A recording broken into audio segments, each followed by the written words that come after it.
¿eh? ¿Tienes de dónde lo leíste, Aileen? Porque ahí sí está, vaya, a ver, en este fixismo. ¿Se acuerdan que quiere decir que no hay, para los fixistas, no hay diferencia entre animal, vegetal y hombre? ¿Cierto? Esto cambia hasta después. Entonces, acá, en la cuestión de la embriología, que creo que es lo que te llamó la atención, y si no es lo que me está llamando la atención a mí, ¿cómo lo leíste? ¿Desde dónde o cómo? ¿Qué decía exactamente para analizarlo juntas? Voy, lo estoy buscando.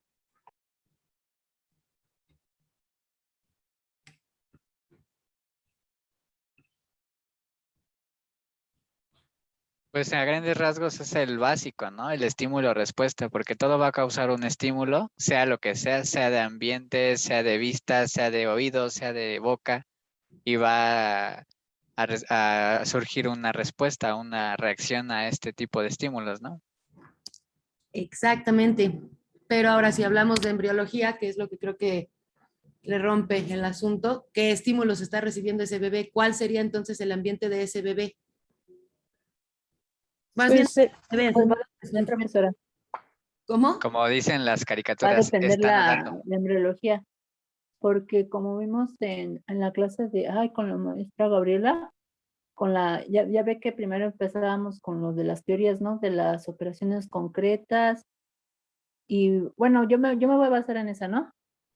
Que, por ejemplo, dependiendo de los estímulos que se le den o dependiendo del desarrollo que vaya teniendo el neonato desde el vientre de la mamá, que incluso se ha comprobado que desde que está en el vientre de la mamá, el neonato siente lo que la mamá está, por ejemplo, lo que le rodea a su alrededor, por ejemplo, el ambiente e incluso lo que come, ¿no? Y si el neonato no está bien estimulado, si no tiene buena alimentación, buen desarrollo, esto va, incluso también veíamos con el profesor, no me acuerdo del nombre del profesor, pero del profesor que iba con nosotros, con Aileen, Raquel y no me acuerdo quién más, que nos hablaba que es importante que el bebé nazca con parto natural, ya que si nace con cesárea, tiene muchas dificultades incluso creo que mencionó que tenía depresión, puede llegar a desarrollar más depresión.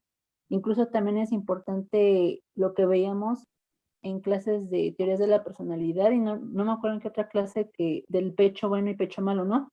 De que cuando se le amamanta al bebé, cuando la mamá amamanta al bebé, le está dando esta sensación de confianza, esa sensación de protección, ¿no? Y al momento de que le intenta de arrebatar el pecho, se va perdiendo ¿cómo decirle? Pues ese acoplamiento, ¿no? Que tienen entre madre e hijo. Y pues eso sería todo, profesora, lo que yo relaciono. Ya te fuiste como a 3 esquemas diferentes, ¿no? Pero está padre que estemos rodeando. Lo primero que dijiste tiene muchísimo sentido. ¿Y qué ibas a decir, Fernando? ¿Cuál es el primer ambiente al que estamos expuestos todos los seres humanos? Pues al vientre de la madre, pues a lo que vive dentro, porque se supone, según la embriología y la biología, el niño ya siente desde estando en el vientre de la madre, ya siente, ya escucha los oídos, incluso tiene ciertas sensaciones del gusto que puede distinguir entre dulces sabores, dulces y amargos.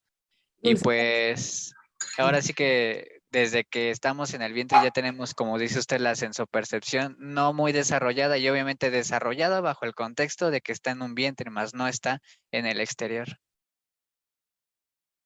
Exactamente. No sé si eso, Aileen, te contesta un poquito entonces, porque uno pensaría que en el útero materno no existen todas estas sensaciones que después se van como bien decía Milton, después ya, no sé si lo del parto lo genere o no más depresión, realmente eso cambia mucho esa concepción conforme cada uno de los modelos psicológicos. Algunos te dirán que no tiene que ver, otros te dirán que tiene todo que ver, y Melanie Klein pues simplemente dice que eso nos propone, eso nos posiciona, ahora sí que válgame la redundancia, en una de las primeras posiciones, que ¿cuál es? La esquizoparanoide, ¿no? Pero bueno, Entonces acá el primer ambiente del bebé es el útero materno, pero ya es un ambiente que para él es externo, dado que su interior es uno y lo que está recibiendo, los estímulos que está recibiendo, alimentación, sonidos, calor, frío, ya le generan en su sistema de senso-percepción información que es recibida, información que son estímulos externos. Ajá. Y es a través de esto entonces que va a empezar la conformación de su propio sistema. ¿Sí? ¿Sí? ¿Sí te ubica un poquito más, Aileen? Yes, muy bien. Bueno, entonces, Pavlov lo que hace es experimentar ¿con qué? Con animales. Y Watson se lo lleva entonces ¿a qué? A humanos. Cosa que fue altamente criticada, ¿no? Altamente criticada porque como ya saben, ¿cuáles son los experimentos de Watson? Los Con dos las ratas y usos. con De la la... rana. Ajá. Ajá. No, creo que Pablo es el de las ratas y no sé si también Watson también era el de las ratas, profesora. Entonces ahora el video que nos dejó era de Watson, ¿verdad? De la caja esta de aprendizaje. No, Es ese de Skinner. Perdón, de Skinner, yo lo estoy Es de confundiendo, Skinner, perdón, Pablo. gracias. El de Watson es el del pequeño Albert, ¿no? Sí. Exacto, Andreita, muy bien, exacto. ¿Y después cuál? ¿Qué le hace Watson a Albert? El miedo. Condiciona. lo condiciona a generar fobias. Pas- Le crea una fobia y con ello encuentra una posible génesis de las fobias, ¿no? Por eso es que se hace hegemónico este modelo de psicología, porque era la primera respuesta que teníamos ante, que no fuera psicodinámica, por supuesto, ante la génesis de las fobias. Y después no solo eso, sino que ¿qué hace con Peter? ¿Qué hace con Peter? Le quita una Le fobia. trata de quitar la fobia. Le quita una fobia. ¿Sale? Y de ahí nacen entonces todas las, técnicas que existen en conductismo para trabajar con estas patologías. Bueno, Watson estudió en la Escuela de Chicago, es de formación funcionalista, y esta es una rama de la psicología que era muy valorada en ese tiempo en los Estados Unidos, ¿no? Quienes hayan visto el video, pues entonces ya saben de qué les estoy hablando, de que Watson era hijo de una familia muy, pero muy, muy, muy religiosa, ¿no?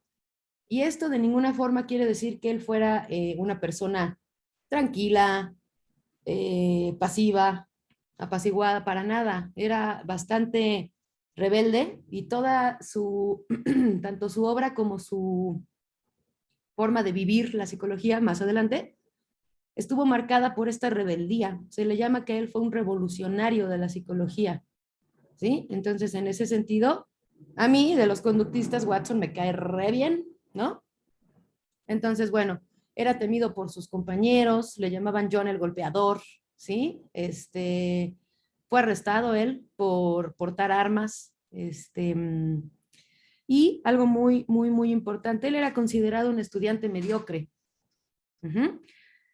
mediocre, y de pronto tuvo una chispa de brillantez, así dicen, se dice de él, ¿no? Y ya esto lo lleva a ser doctor en psicología y presidente de la APA, ¿sí? Otra cosa que también durante toda su vida le fue muy juzgado y castigado es que salía con sus ayudantes de investigación, con sus estudiantes también, con sus pacientes, y se le decía que era un don Juan, ¿sale? Y de hecho, bueno, ya en parte de su historia más adelante, él estaba casado con una persona y después se enamora o se enrola con esta, ay, ¿cómo se llama? Esta, su amante de toda la vida, hombre, que además después es la que lo ayuda a llegar a todos sus preceptos, ¿no? Rosalie Rayner. Ella era una amante de Watson con quien tenía una relación extramatrimonial, que era su estudiante y coautora de su investigación. Entonces, bueno, el cuñado de Watson era de la esposa, ¿no? El cuñado por parte de la esposa formal, era un político de gran importancia que lo manda a investigar le pone inclusive un investigador privado, y descubre este amorío extramarital. Entonces hace que se separen Watson y su esposa, y evidentemente él pues se queda con esta Rosalie Rayner y se va a vivir a Nueva York, ¿sí? Para este momento ya Watson estaba consolidado, pero todavía llega a Nueva York ya después de haber sido... Ah, porque además déjenme decirles que el cuñado de Watson trabajaba directamente con uno de los presidentes más pesados, ¿no? En su momento, y hace que toda la carrera de Watson se vaya a pique. Entonces, él se tiene que mudar a Nueva York. Esto para alguien más hubiera sido un golpe tan duro que probablemente le hubiera sido imposible empezar de cero, ¿cierto? Pero Watson no se dejó. Entonces llega a Estados Unidos, nada más y nada menos que Tichenor lo recomienda en una empresa donde él para empezar tiene que empezar vendiendo zapatos, así como lo oyen, vendiendo zapatos de haber postulado cosas tremendas en la psicología, llega al otro lado, llega a Nueva York y entonces tiene que empezar vendiendo zapatos.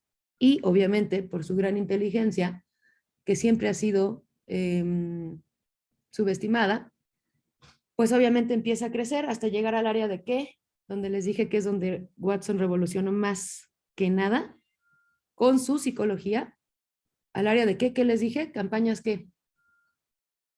En periódicos. Publicitarias.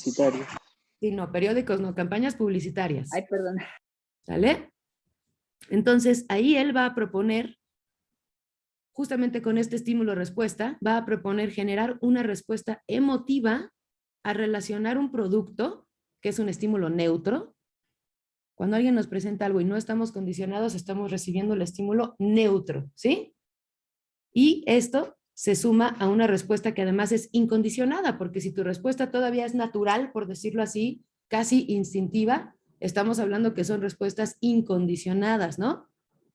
¿Cuándo se convierten en respuestas condicionadas? Pues cuando previamente el estímulo está condicionado. Dios, no te escuché nada, Rick, ¿qué? Permítame, es que me está haciendo una llamada. Ok. Bueno, ¿cuándo se convierten en respuestas condicionadas? Dijo Ricardo que cuando se le ofrecen objetos condicionados. Cuando el Algo así. estímulo externo es puesto por un tercero.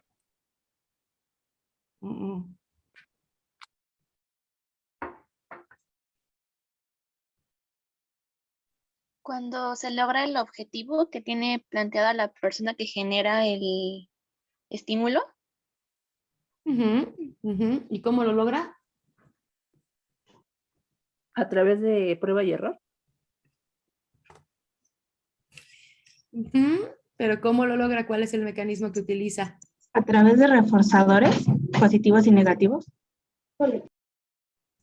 Claro, que ahí ya nos iríamos más a Skinner, pero simplemente tras la repetición de la presentación de estos estímulos neutros, ¿asociados a qué?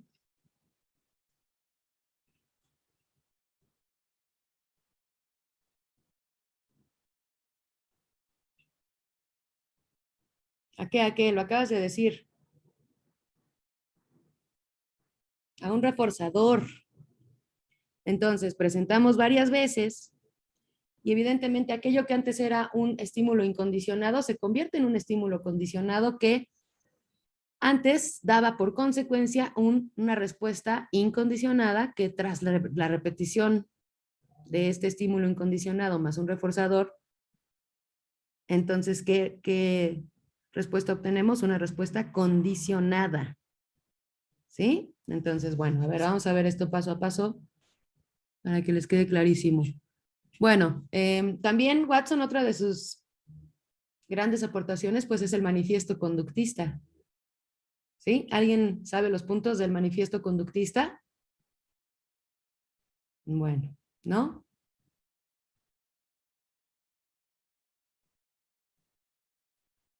No, bueno. Ok, entonces, los intereses del conductismo, al menos para Watson, son técnicos y pragmáticos. Las dimensiones más exploradas en este ámbito han sido la educativa. y las técnicas que ha utilizado son proyectivas y técnico-prácticas, ¿sí? Las aplicaciones del paradigma conductista van desde el replanteamiento, la extrapolación, la traducción, dado su origen de investigación básica, y su aparición en el contexto histórico fue el primer paradigma en aparecer y estaba regulado por la idea aplicacionista de Thorndike. Entonces, estamos hablando de psicología experimental, psicología matemática, psicología científica, positivista. La propuesta de aplicación que hace Watson es el análisis conductual aplicado a la educación, el cual sostiene que los escenarios sociales, educativos, clínicos, etcétera, son un campo de aplicación de los principios obtenidos por la investigación fundamental en escenarios artificiales. Dichos principios se consideran válidos para todas las situaciones y escenarios y simplemente se seleccionan y utilizan en las distintas situaciones y problemáticas educativas. De acuerdo con Watson, para que la psicología lograra un estatus verdaderamente científico, tenía que olvidarse del estudio de la conciencia y los procesos mentales, procesos inobservables, y en consecuencia nombrar a la conducta, es decir, los procesos observables, su objeto de estudio. Asimismo, era necesario rechazar el uso de métodos subjetivos como la introspección. ¿De quién era la introspección? Quien diga esto, y ya con esto inauguramos los puntitos de hoy. ¿De quién era la introspección? Bueno, ya Valeria, Fernando y Milton ya tienen, ¿eh? Y también... De Piaget y de... Ay, ¿cómo se llama? De Piaget. Sí, ¿no? De Piaget. Wundt. The Wundt Y effect. Tirschner. Wundt y Tirschner. Bueno, cuando lo digan todos así sin orden, pues no va a funcionar esto porque no sé quién fue el primero en decir, pero fue Wundt. ¿Ustedes sí saben quién fue el primero a decir? ¿El primero a decir? ¿Ahorita? Está entre Luis Mónica. y yo. Bueno, entonces el punto, como Fernando ya tiene, te lo damos a ti, ¿vale? Bueno.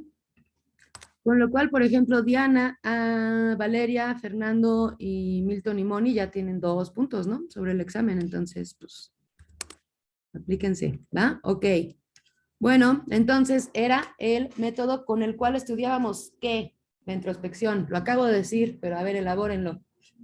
¿Estudiábamos qué? A través de la introspección de Wundt. Los procesos mentales. Hay que echarle más. Uh-huh. Uh-huh. De la conciencia. Conocimiento interno. Uh-huh. Uh-huh. ¿Qué más? Pues lo que él trataba de hacer era evaluar toda esta cuestión de las emociones, de la conciencia, por así decirlo, era lo que hacía Wundt con la cuestión de la introspección, porque él manejaba que pues no todos tenían como que las mismas emociones y por eso, bueno, no todos asimilaban la misma emoción y por eso también de ahí estaba esta cuestión de los procesos básicos. Uh-huh. Claro, pero ¿cómo que de manera consciente? ¿Cómo? Si estamos hablando de procesos subjetivos, ¿todos son conscientes? No, ¿verdad? Entonces, justamente Watson es lo que rechaza. No todos los procesos son, bueno, en ese tiempo sí era subconsciente. Entonces, vamos a centrarnos, la psicología experimental tiene que centrarse en el estudio justamente de todos estos procesos que al no ser subjetivos, válgame la redundancia, son entonces aquellos que requieren de métodos objetivos como observación y experimentación. Nosotros, insisto, no podemos observar la cantidad de ello que tiene una persona. Por ende, queda fuera. Ajá. Entonces, trata de igualar estos métodos objetivos con los de las ciencias naturales y por eso también es positivista, porque intentaba hacer de la psicología una psicología científica, psicología entonces dura, una ciencia dura de datos y hechos factibles, mesurables, repetibles, contrastables. ¿Sí? ¿Ustedes pueden contrastar el super yo mío con el de ustedes? En términos de cuantificación y de atributos. No. Ok, muy bien. Entonces, bueno, Watson escribe el manifiesto conductista, en el cual declara la independencia con la psicología de la época, y es entonces liderado por el funcionalismo de James y deja atrás ya el estructuralismo. Y vamos a leer los 3 puntos principales por los que escribe el manifiesto conductista. 1. La psicología debe ser objetiva. Repetimos, deja atrás el método introspectivo de Wundt, que solo, dice él, se fijaba, entre comillas, en cosas muy aisladas para explicar la conducta humana y que Watson consideraba muy simplista al compararlo con el objetivo de una conducta. En otras palabras, dejó la introspección fuera del estudio serio de la psicología y lo reemplazó por el término de, si alguien me lo dice, tiene punto.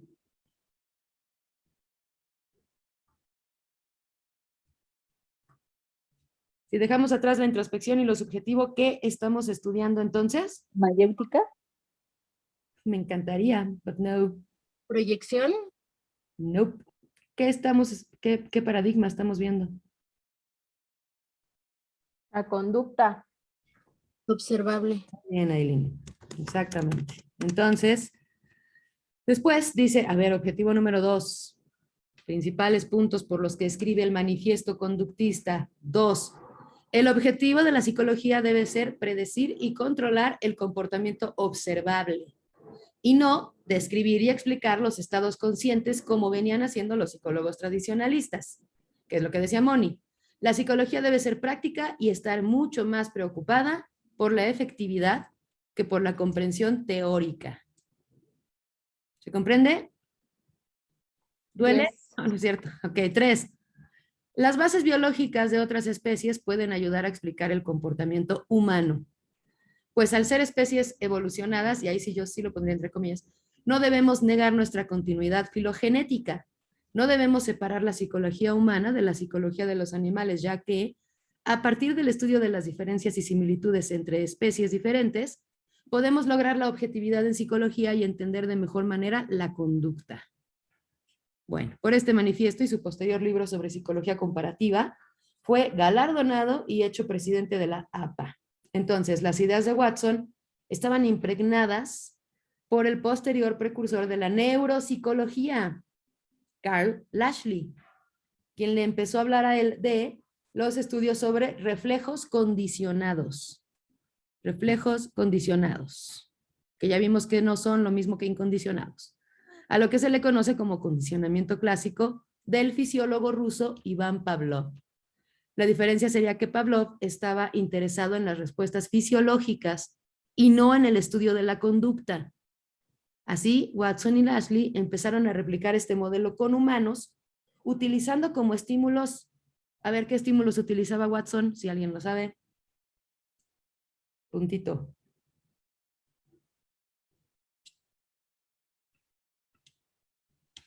¿Sonoras? Nope. No. Bueno, obviamente incluían un sonidito por ahí, pero ¿cuáles eran los estímulos que utilizaba Watson? Pequeñas descargas eléctricas llamadas electroshocks. ¿Sí? Eso también obviamente pues le fue criticadísimo, pero bueno, él decía, no quiere decir que electrocutemos a la persona, sino que a los participantes de los estudios se les dan pequeñas descargas leves en el dedo de la mano.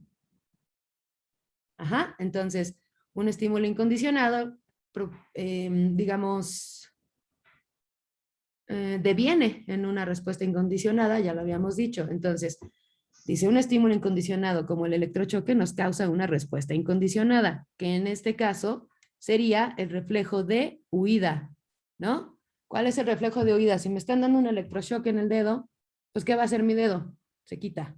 Reflejo incondicionado. Incondicionado. ¿Sí? ¿Estamos? Bueno.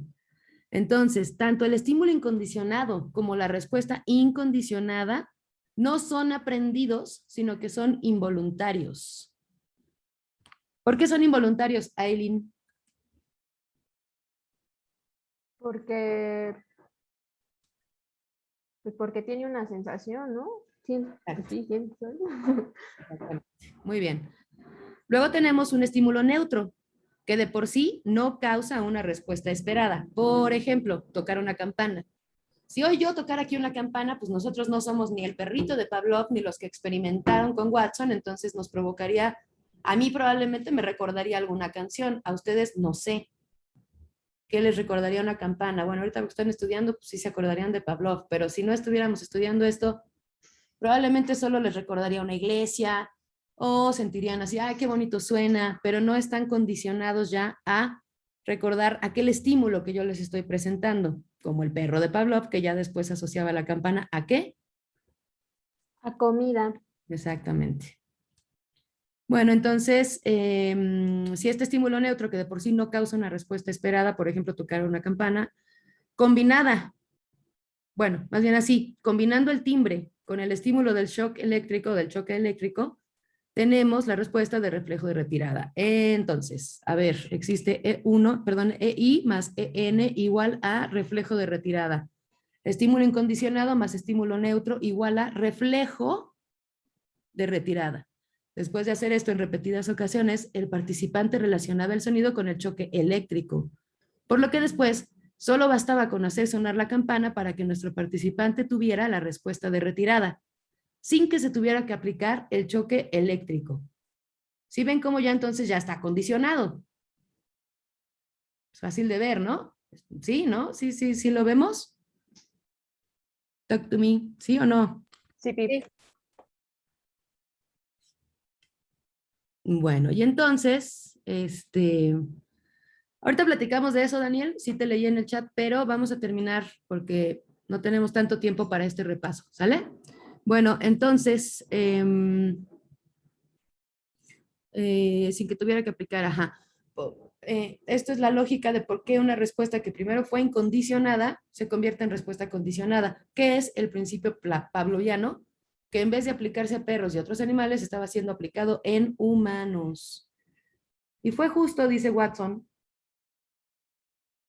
fue justo porque Pavlov nunca tuvo interés en estudiar este tipo de conductas aprendidas en humanos, que él empieza a replicar estos estudios, por lo que hay una ley animal que aplicaba para la conducta humana. Gracias a esto, es que se pudo reemplazar durante mucho tiempo a la famosa introspección que lideraba la psicología en ese entonces. Y hablemos que de la introspección también estamos hablando de psicología experimental, ¿eh? Bueno, de resultados fisiológicos pavlovianos al estudio de las emociones. Bajo este modelo de aprendizaje, podríamos suponer que, aunque las reacciones emocionales a temprana edad son incondicionadas, podríamos condicionarlas bajo diferentes asociaciones con diferentes estímulos. Esto convertía a los niños en una fuente valiosa de investigación. Y dice por acá, el experimento de Albert, un niño al que bajo el modelo de condicionamiento clásico quería inducirle el miedo hacia un animal. Cuestión que hoy, por cierto, cualquier comité ético tacharía de ¿qué? De amoral. Exacto, antiético, amoral, y ya así en lo más radical, pues hasta criminal, es una conducta criminal.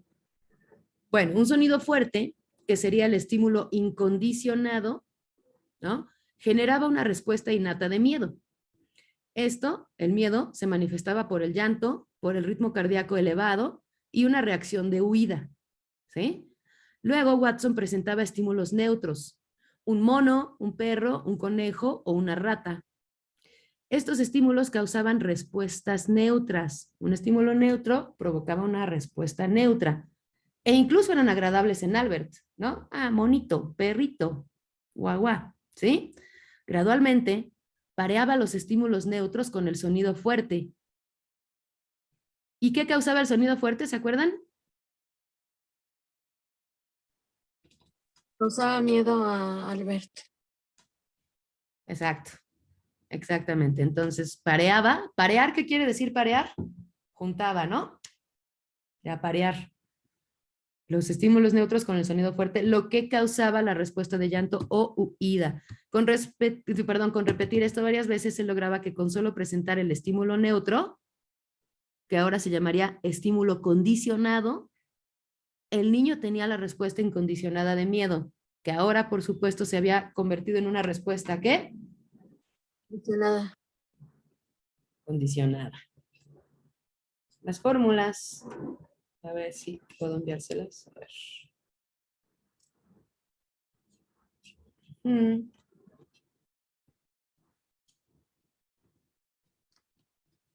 No, no va a salir. Bueno, las fórmulas son muy sencillas, ¿no? Son EI, que es estímulo incondicionado, más EN, estímulo neutro, nos da una respuesta incondicionada. Si lo repetimos varias veces, como les estoy repitiendo varias veces hoy esta fórmula, entonces esta respuesta este estímulo que antes era incondicionado es un estímulo condicionado. Para condicionarlos, ¿qué les estoy dando? Puntos. Entonces, cada vez que yo diga, voy a dar puntos hoy para el examen, ¿ustedes qué van a hacer? ¿Salivar? No, participar. Entonces, el estímulo condicionado, perdón, el estímulo que antes era incondicionado se convierte en un estímulo condicionado y la respuesta que era incondicionada, vámonos con la respuesta condicionada. Lo interesante para Watson es que el niño empezaba a generalizar las reacciones y no le tenía miedo a una rata en específico, sino a todas las ratas. Y con esto determinó o podía comenzar a determinar el origen de las fobias desde este otro tipo de psicología. Bueno, después lo de Rosalie Rayner, que ya se los platiqué, y ahora sí creo que se va a entender mejor. Watson ya cuando llega a la publicidad lo que hace es generar una respuesta emotiva al relacionar productos que son los estímulos neutros. ¿Cuál era el estímulo neutro en Albert? Un sonido fuerte. Exactamente. Acá es cualquier producto, una pasta de dientes, a una respuesta emocional incondicionada. Así, decía, logré vender pasta de dientes mostrando a una mujer fumando o crema para la cara mostrando a la reina de Rumania, porque entonces lo que se vendía era glamour y felicidad asociada a un producto. Un estímulo neutro asociado, a una emoción en específico. ¿Qué les provoca a ustedes cuando ven un comercial de Nike y ven unos tenis? Bueno, no sé si a todos les gustan los tenis, pero no sé en qué otro ejemplo pensar. Pero algo que les guste a ustedes, que no necesitan, pero que ahora sienten que necesitan. ¿Cómo les llegó esa necesidad?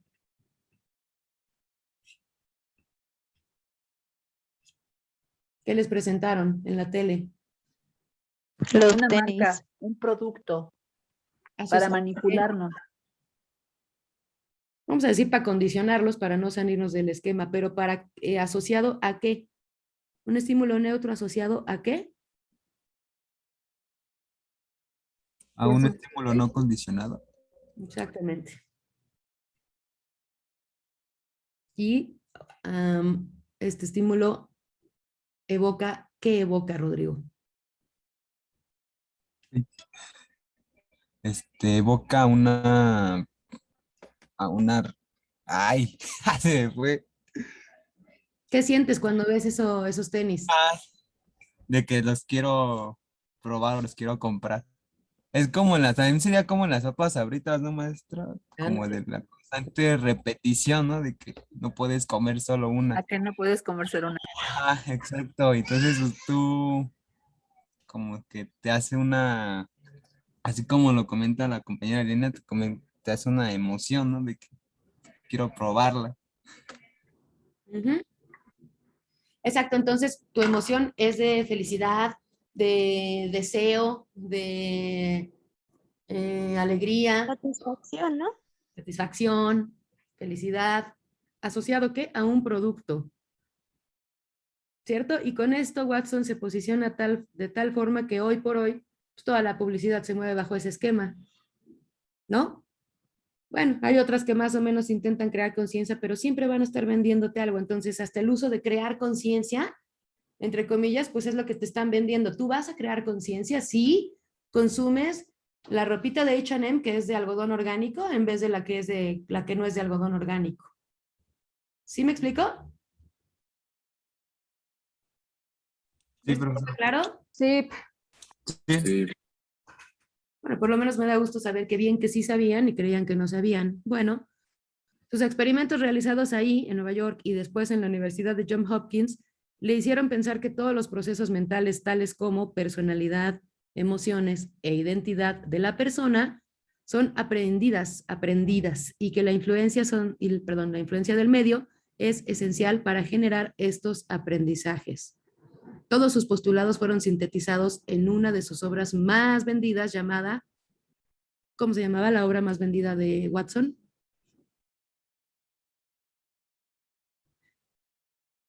¿No? Bueno, se llama Conductismo, Behaviorism, donde también tiene un pasaje controversial y una de sus frases célebres donde sintetiza al conductismo de la época. Dadme una docena de niños sanos y bien formados para que los eduque, y yo me comprometo a elegir uno de ellos al azar y adiestrarlo para que se convierta en un especialista de cualquier tipo, médico, abogado, artista, hombre de negocios, y sí, incluso mendigo o ladrón, independientemente de su talento, inclinaciones, tendencias, aptitudes, vocaciones y raza de antepasados.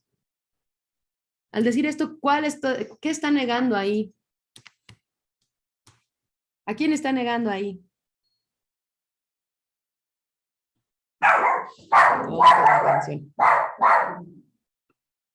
No entiendo la pregunta.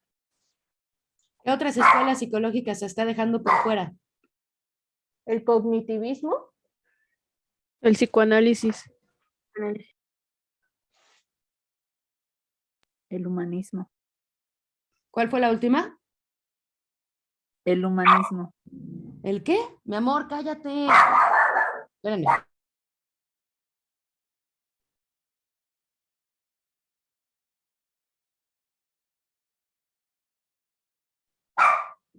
¿Cuál fue la última, Milton? El humanismo. Sí, y les falta una, el constructivismo. ¿Sale? O sea, está negando todas. Bueno, ahora rápidamente, en el 1 minuto que me queda, el contraexperimento de las fobias fue el experimento de Peter. Este experimento no fue directamente suyo, pero él dirigió a la amiga de su nueva esposa, a la psicóloga llamada Mary, que ahorita no me acuerdo de su apellido, perdónenme, que dice estímulo condicionado agradable, más un estímulo condicionado, fobia o fóbico, obtienes una nueva respuesta condicionada. Ahí les va. Lo que hicieron fue asociar estímulos placenteros como un dulce con la presentación gradual de la fobia que tenía Peter, que eran los conejos. Entonces le presentas gradualmente el conejo a una distancia que no genera miedo en Peter, ¿sí? Primero el conejo en fotos, luego el conejo en vivo, pero muy a la distancia. Luego, y siempre asociándolo a ¿qué? A un estímulo placentero. Después ya se lo presentas un poco más cerca en un tiempo mínimo determinado. No se lo puedes dejar todo el tiempo porque entonces le creas una angustia que lo desborda, ¿sí? Y finalmente, que se tuviera una interacción directa con el conejo. Cuando logran esta interacción directa, se dan cuenta que pueden hacer algo que se llama proximidad sistemática combinada con el estímulo placentero, lo cual hace que Peter pierda el miedo e incluso cargue en sus manos al conejo. Mary llamó a esta técnica como condicionamiento directo, pero actualmente se le conoce como, ¿cuál es este sistema? Perdón, esta técnica, ¿cómo se llama esta técnica hoy por hoy? ¿Alguien sabe? ¿Condicionamiento operante? Nope.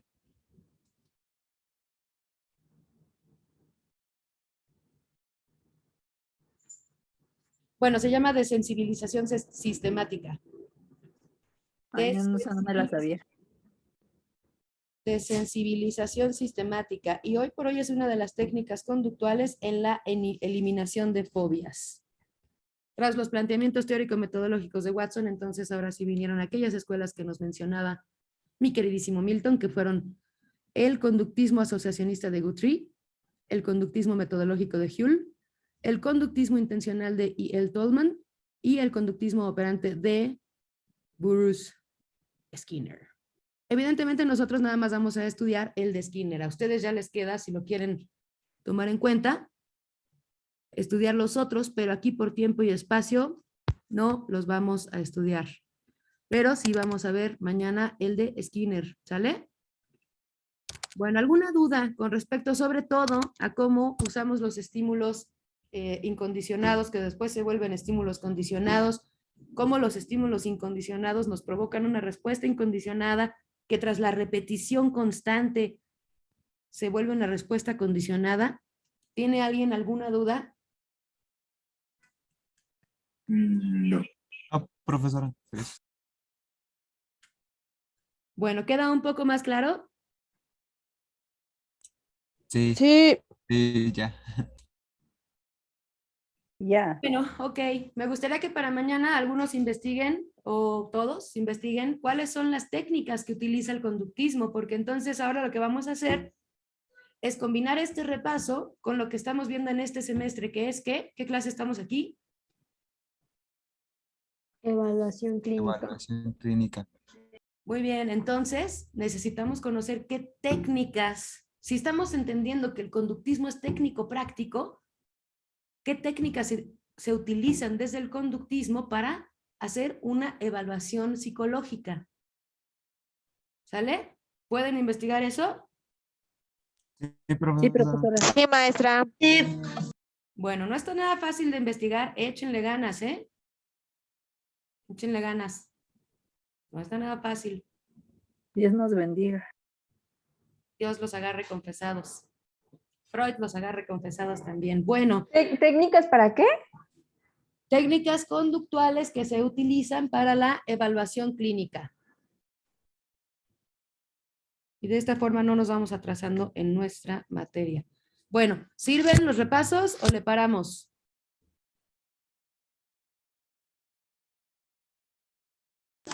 Sirven. Sirven. Bueno, pues mañana tenemos una cita con Skinner. Aquí nos vemos. Que tengan bonita tarde. Y cualquier cosa, si no encuentran de plano nada, me avisan porque yo ahí tengo bastante material. ¿Vale? Gracias, Vale. maestra. Sí, maestra. Gracias, maestra. Cuídense. Adiós, profe. Buenas noches. Adiós. Bye. Chao.